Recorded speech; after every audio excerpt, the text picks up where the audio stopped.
And you can notice our audience is, if you want to pan out that way, we're acquiring an audience.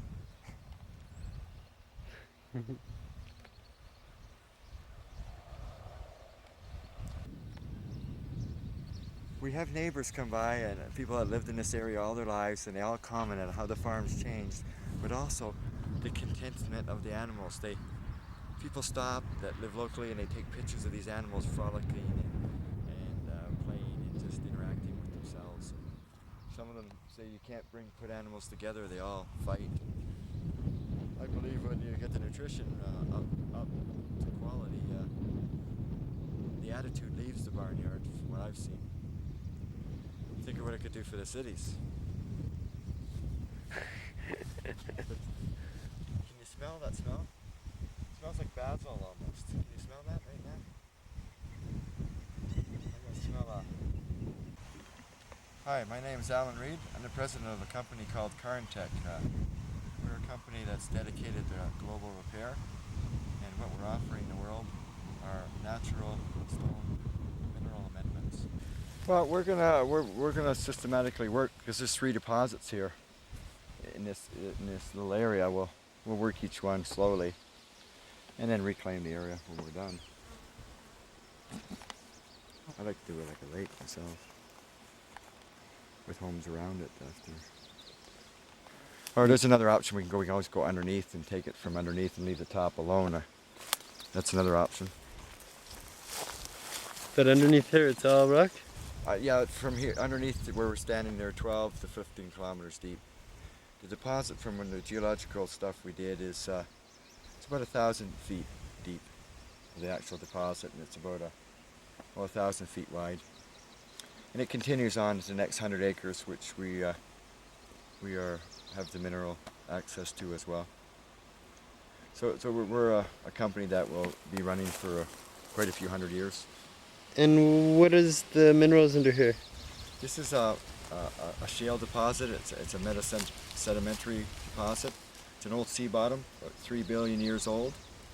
And then right beside it over here was a volcano at one time. There's a basalt rift there. And then there's a conglomerate in between the two. And it's a phyllosilicate. It's got some really nice minerals in there, and from the tests we've seen, it has a good application as seed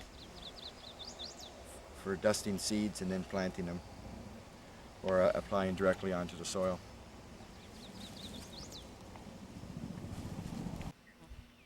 Are you ready? Yeah. Okay, this particular mineral here is andesite.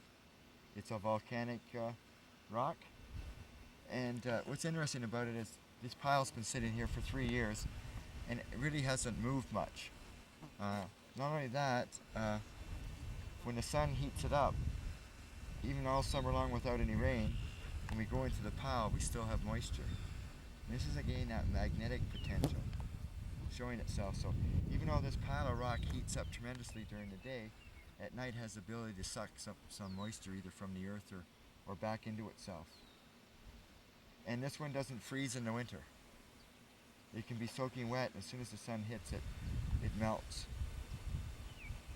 And most probably that's due to the fact of the infrared energy coming off the sun, the rock storing the infrared, producing radiant heat. This is a very good one. We put this in our mixes, different mixes that we make it, with just different proportions for the different mineral products themselves. But we can't stress enough the need for people to feed their landscapes due to the stress the planet's under, due to the fact that it's long overdue for a geological upheaval. Ice ages come and go, and the indications for an upcoming ice age are apparent in today's weather patterns and what's going on in the planet and the massive deforestation that's going on out there. We're changing the wind currents and the evaporation rates of areas, and then the moisture gets relocated, and that may bring snow or excessive precipitation to an area, make another area will dry out. And I'm a big proponent of we need to feed the earth before the earth feeds itself. Because if the earth feeds itself, a lot of us may not make it through it. You know, if an ice age comes through, a lot of us will be displaced. If the volcanoes all start erupting, people will be buried. Flooding, tornadoes. Makes you, it gives you reason to ponder anyway. And as an individual, you can make a statement by doing your own personal landscape. You don't have to necessarily go out and convince the world to change, but just start with your own backyard. We change the world one backyard at a time. I saw this one. Wow. Wow. His wings on the inside are gorgeous. Oh, that's gorgeous. Oh my gosh. There, now he wants his picture taken. Look at the wings, it's just like eyeballs. Eyeballs, yeah, look at Look at that, eh? He's a big dude. And he's got moons on him? Yeah, he's got. Yes, he does. They look like they're almost full moons. Look at the body on it too. Holy smokers! He's a big camper. Talking about them. Okay. These are some eggs we have grown here on the farm, and we feed the chickens the minerals, and we put the minerals on the land. And this is one of the egg companies out there. It's a mega-rich egg, and we see the difference in the size. This is their large, and this is our largest. This would be considered extra large. But, so we're going to crack one of each and have a look. See the color of the yolk, and then we'll look at the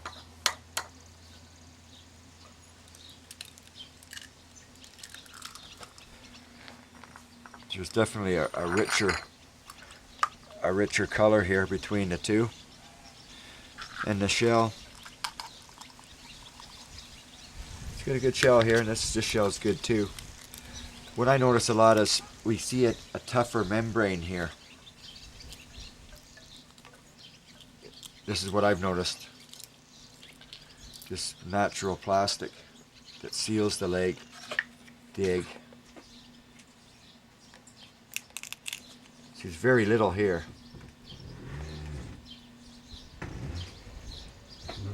This one is thicker. And this helps protect the egg from going bad as well, so you get a longer shelf life. These are a richer taste. You can seems to be a larger to the actual surface itself of the amount of yolk there. So they're bigger in size? They're bigger in size, and then the inside ingredients therefore would be greater too. There'd be more protein here per egg than a scenario of this size. And these chickens, what have they been eating? Well, they've been eating free range, but also we feed them the mineral. We feed them the mineral in the mixes. Just add 200 pounds to the mix of grains that you feed them when you need to feed them that. And when you're growing the food too, like when you're growing the grasses that they chew on, or the... Yeah, well, we just feed the landscape, and they eat the bugs and the grasses and the other things that are out there. So what we're seeing here is the result of remineralization. It's showing its work to you. And how long have these chickens been, how long have you had these chickens eating this stuff, or how long have these chickens been... Well, we've been doing this about 5 years now. Wow. And enjoyed it. And we have people come up from all over, and they taste the eggs, and they all openly admit it's the best egg they've tasted in their memory. So we should let the Omega company know about this. Oh, they just might be able to take advantage of this. And so this result isn't just in eggs. You've seen this. Oh, we've seen this in the meat too. You see the meat tastes better of the animal. The vegetables are tastier. They're larger. They store better. They have more nutritional value, and they give you life.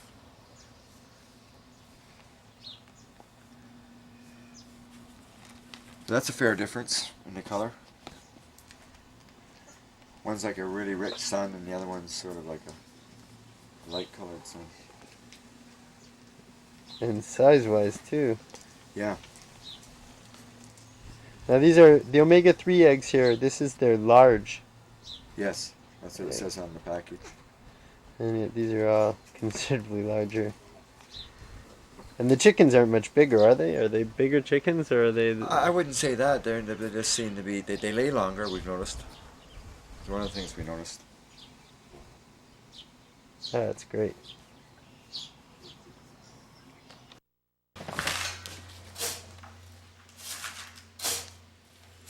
These chunks will, as we upgrade our operation, will green out. There's nothing wrong with having the chunks in there. You can just hose them down with water on the lawn, and they go right back into the landscape.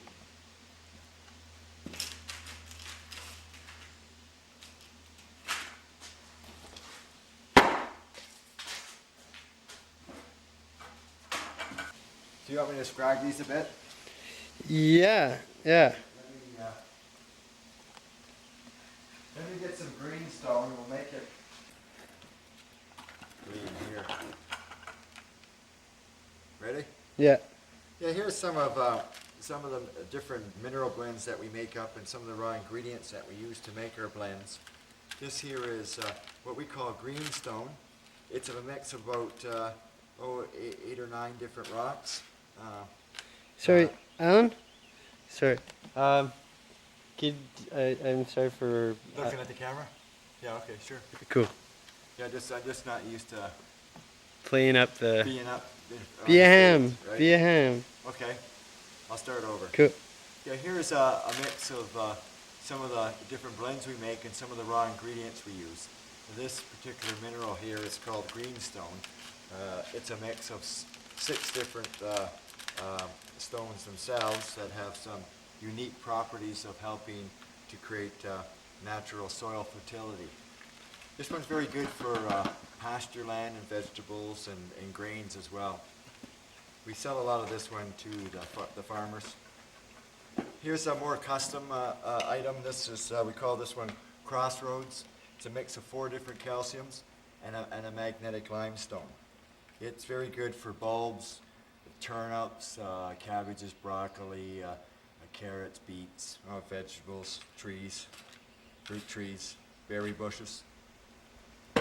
And then this particular mix here is called Legacy. It's our sort of super deluxe one. We've got some seaweeds in here as well as some premium compost that we make up, and calciums and about 20 different stones that we import from different sources here in Canada, plus throughout the United States. Here's another item we have, exciting mineral that we have.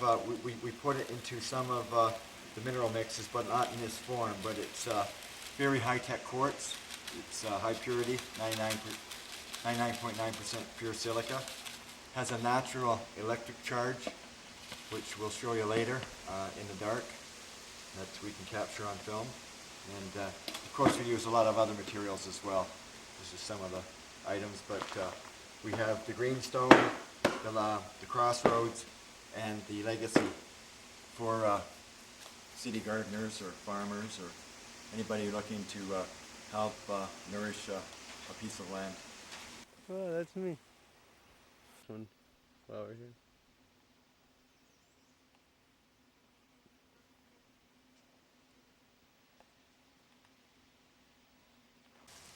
Oh, there's babies.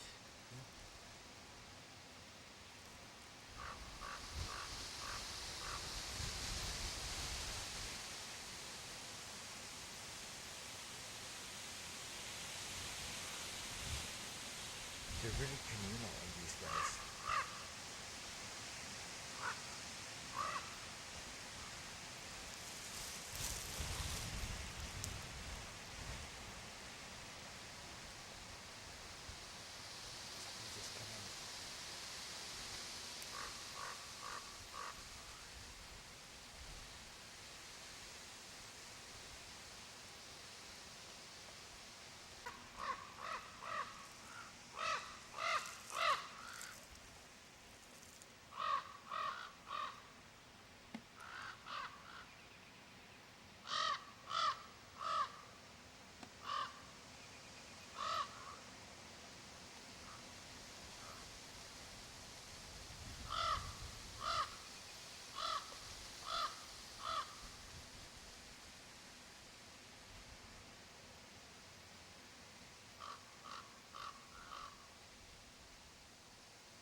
And these materials here have been here for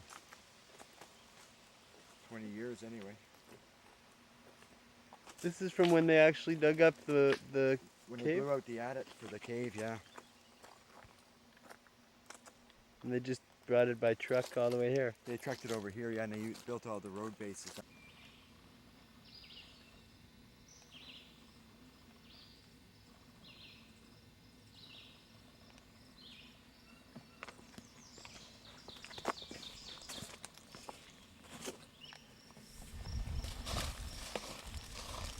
So here we got the greenstone. This is some of the greenstone, again, in a really fine form. With to fine this, you don't have to use as much. But we like to use the particulates too, especially for land restoration, because you've got the pieces in the landscape now, and then you've got the powders which are more available. This is very important to feed the plants and the microorganisms for reclaiming land, especially arid type situations. Seems, you know, with that ability for this material to attract moisture in the evening or condense moisture, can really help a dry situation. We noticed it with our fields right away that grass didn't yellow out in the dry August weather, and it stays green now until late November. Here's a nice little shot of some different minerals here in this piece. Sort of purpley there. Looks like it might be garnets. We got some of the... How many different micronutrients are in there? There's over 72 elements in there right now that we've identified. I kind of suspect that there's some other microorganisms or enzymes in here as well. But we know that there's a lot of beneficial nutrients plus some vitamins, naturally rock occurring vitamins, B5 and 6. Alan, when you mix all the stones together, how many elements, how many micronutrients? Well, we'd have the full spectrum there. You know, we're big on adding a little bit of seaweed into the equation for the there's natural growth hormones in the seaweeds, and also just gives better immunity to the soil itself and then the plants that receive that soil. So full spectrum of micronutrients? Full spectrum, and then we're using a lot of calciums, and then we have the magnetic material, and then we have the electrical rock, and then we've got some sea bottoms in there as well, and some desert minerals. And see, these are polar minerals formed from glaciation activity. Some more greenstone back there, but more in a chip form if we want to go have a look at it. Oh, it's behind the greenstone. That'd be some of the andesite. Now, as you can see, those piles were dumped there 2 years ago, and they're still relatively holding their shape rather well. As you can see, lots of animals go play on them. We see the deer, the wolf, up on these mounds all the time when we come in the morning. So here's some of the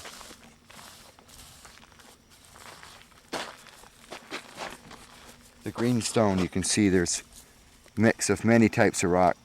Some marbles in there, some calcites, pyritites, pyrite, sespertine, gabbro, andesite, magnetite.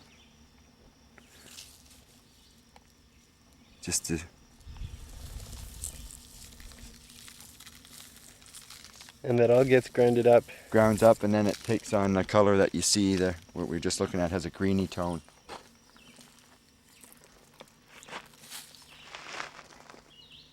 But it's nice to use the chips with tight soils, really clayey soils, because they get in the way in between the clay molecules. So you start to bridge the soil up. Just like this pile here, when we pour water through that, the water goes in all kinds of directions. And that stimulates energy as well. So you don't want to have just the rock dust, you want to have rocks too. I'm a firm proponent of chips as well. Sandy soils as well. You create a lot of porosity with the chips. So you get the drainage as well as you've got nutrients there available for plants to go run over to. And there's enough materials here to make a major contribution to the planet. especially in arid areas. This area is how big? There's about it's about a 75-acre area. It's 100 feet deep, and we reckon there's about 4 million tons here, like this here. And it's waste tailings? These were tailings that were done from 70 to 100 years ago. What kind of rocks do you think there were? Oh, there's a whole mix of rocks that we've been talking about all along. There's not so much sedimentary in here, but there's a lot of gabbro and diorite and magnetite and calcite and dolomite and some potassium bearing, some silica bearing rocks, sunstone. When you mix this with organic matter and some of the other elements, you know, you have a potential to create fertility naturally. Get that carbon cycle going and get the carbon cycle going in the soil, and a lot of things happen. There's some materials here that are really paramagnetic. I like to keep them separate from some of the ones that aren't, and then make custom blends. Custom blends for people once we got an idea where you are in the world, and what type of soils you have there now, weather patterns, and some other things, and we can start to assist to reclaim that area, make it green again. And if weather has any indication of what the future holds, anywhere that you're able to resist drought and frost, excessive rainfall, and still grow, you're going to have an advantage. This is a big pile of magnetite and some other assorted rocks that as a company we're starting to place these in parks and into people's boulevards or properties. We just pick up a big piece of it and we plop it on the land, and it helps build up the background magnetic flux. Really subtle magnetics we're talking here. It's not something that you stick a nail to and it sticks to, but it's enough to absorb and redistribute some of the natural magnetic phenomena that happen every year with the seasons and the storm fronts. This is something the Celts knew a lot about, and that's why they planted certain stones, certain places. In the Mayan cultures and the North American Indians too, and the Vikings. And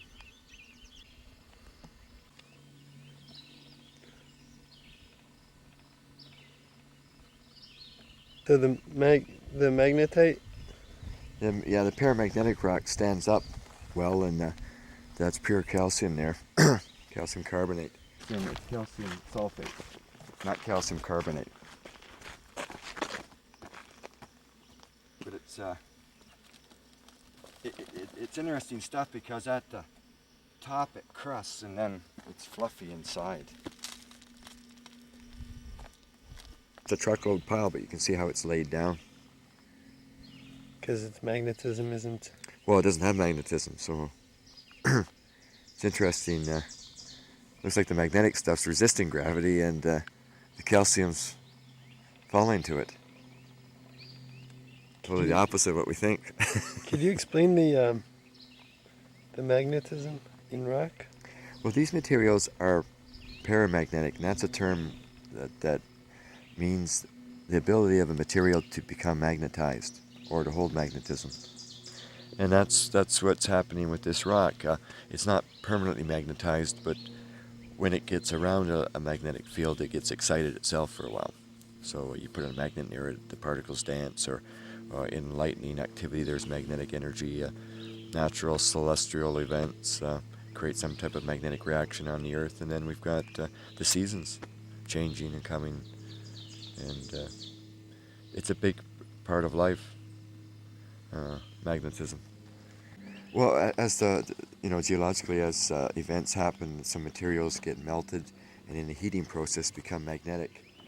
A lot of the minerals that are in this particular mix of rocks is when you heat them up, they create electrical reactions. When you cool them off, they create electrical reactions. Some of them literally light up under pressure of wet soil or freezing or extreme heat conditions. And there's some natural ones that create pyrotechnics, which is fireworks, and then piezoelectricity. And then there's some lime in there that's Seems to be very sweet, very lime-like. There's some bushes up here that have limonoids in them. That's similar to some of the trees now that tropical trees they find that have insecticidal properties. So there's a lot more in the rock than most people figure, and it's not an inanimate material at all. It's actually full of energy just waiting to be released, but either has to be dissolved or ground up for that to happen. And again, the seasons do that. Hot, cold, wet, dry. Low pressure, high pressure. Thunders. A fine little crust that when you push on it, it collapses. And it's almost like some natural sugars there or something, some type of colloid or a polymer that allows that to crust up a bit. There's nothing but crust there that the wind can't pick up the particles. As soon as we get down into it, see how it starts to turn really green.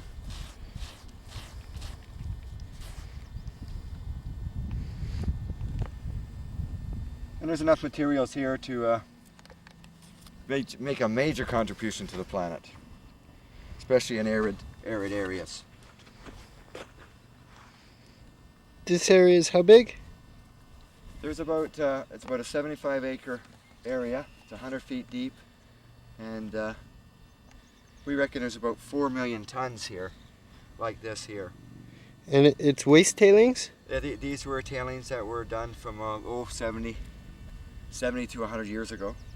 There's not so much sedimentary in here, but there's a lot of gabbro and diorite and magnetite and calcite and dolomite and some potassium bearing, some silica bearing rock, sunstone. When you mix this with organic matter and some of the other elements, you know, you have a potential to create fertility naturally. Get that carbon cycle going and get the carbon cycle going in the soil, and a lot of things happen. So the plan's to dig all this up? Yeah, we're going to test the holes, find there's some materials here that are really paramagnetic. I like to keep them separate from some of the ones that aren't, and then make custom blends. Custom blends for people once we got an idea where you are in the world, and what type of soils you have there now, weather patterns, and some other things, and we can start to assist to reclaim that area, make it green again.